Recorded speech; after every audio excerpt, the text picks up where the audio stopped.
here at Reformed Forum, we are so committed to what Voss has called the deeper Protestant conception. And that is, we are created in the very image of God to have union and communion with Him in grace and in glory. You know, a true life, a consummate life was offered to Adam in the covenant of works. He failed to attain it and entered into an estate of sin and misery as a result, and so did all of his descendants, those who follow after him and descend from him by ordinary generation.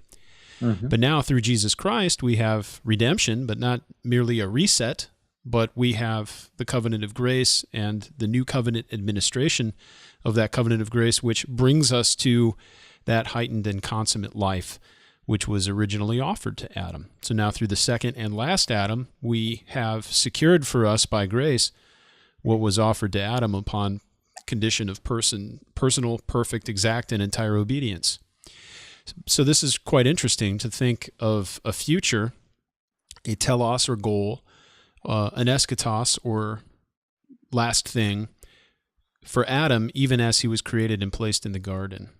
And it means to us that though Adam was created in the image of God, there is still something greater for him. Not because he was created with any deficiency. There's nothing wrong with him. There was no proclivity toward sin or some form of concupiscence. But nevertheless, God had planned and prepared for him a heightened and future life that Christ brings us to. So I want to bring up a point that Lane Tipton brought up in the seminar, and I'm wondering if you might speak to us about this and our relationship to the angels. Because we tend to think frequently that, at least I do, and have in the past, that the angels are more privileged and therefore somehow better creatures than humans. That they're a creature of a higher order. And so you'd have God, Father, Son, and Spirit. Then you have the angels, because they're, especially the seraphim, are present with him, worshiping constantly in a confirmed state. We're not yet confirmed, so it seems as if we must be less than them.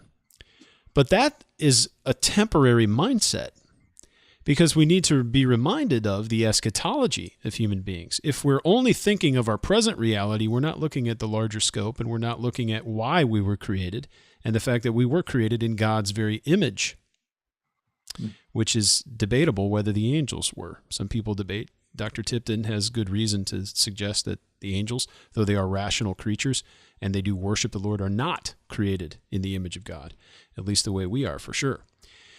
How does Psalm 8 then inform us about our role and our position with God, particularly in worship, and how then do we in turn relate to the angels when all things are considered? And by that I mean when we look at the fullness and the consummation of worship in the new heavens and the new earth, what does Psalm 8, which says for a little while we're made lower than the angels, what does that imply about where we will be and what our role will be in that highest of heavens?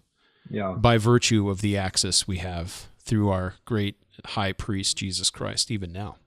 Yeah. Well, our great high priest, Jesus Christ, was made for a little while. He was. Lower than the angels, right? Hebrews chapter 2. But he shared in a humiliation and a lower existence, which is of our form, a form of a servant. So by that extension, we experience that present reality now in conformity to his sufferings.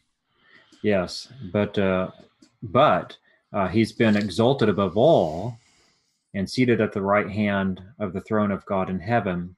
And all things have been made subject to him, have been placed under his feet, including principalities and powers and rulers in the heavenly realms. Everything has been subject to him as the exalted even God the angels. Man. Right. And so now for us, being united to Christ, we will be raised imperishable. We will share in his glory, not originally. We will never become God. But, as being united to him by faith, and he having borne our nature, he is the first fruits of this greater resurrection.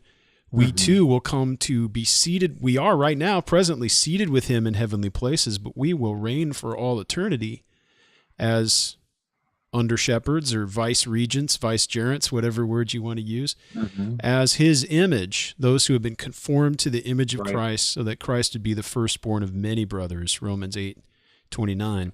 I've been really appreciating this book you and I have been talking about in the past by Haley Goranson Jacob about what is Romans 8:29 have to do with conformity to the image. What does it mean to share in Christ's glory?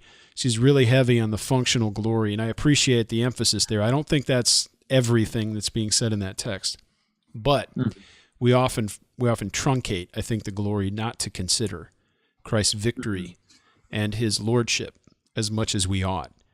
And if we think about Psalm 110, with Christ having the victory over his enemies and his enemies being made a footstool, if we then consider his rest, where his enemies are the ottoman of his lazy boy, like he's not fighting them anymore. He has total, complete, and entire lordship over them. They've been subjected to him entirely.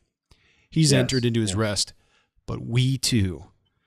He is our king and brings us to where he is. He's our priest who has brought us into the highest of heavens. He's our prophet who speaks to us that final and climactic word, so that in Christ we are even elevated above and beyond the angels. Not to say we're somehow, more deserving or anything than they are, but we were created for even a higher purpose, one of which even angels long to look into these mysteries. Yes, a higher glory. A higher glory than even the angels have. And we participate in that form of worship even now, because that's where our high priest is and where he is serving. Right, and we don't see it right now. It's by faith. With eyes. We see it with the eyes of faith.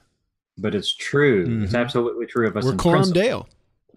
Yes, Coram Deo. And all of that is really woven into the original meaning of the divine Sabbath in Genesis chapter 2. The divine Sabbath represents our glorification. That's really what it signified, is our glorification, that higher state of glory that you're talking about. What Christ as the second Adam, last Adam, achieves by his perfect obedience, and what was forfeited by the first Adam, is what is signified in the eternal divine Sabbath of Genesis 2:2.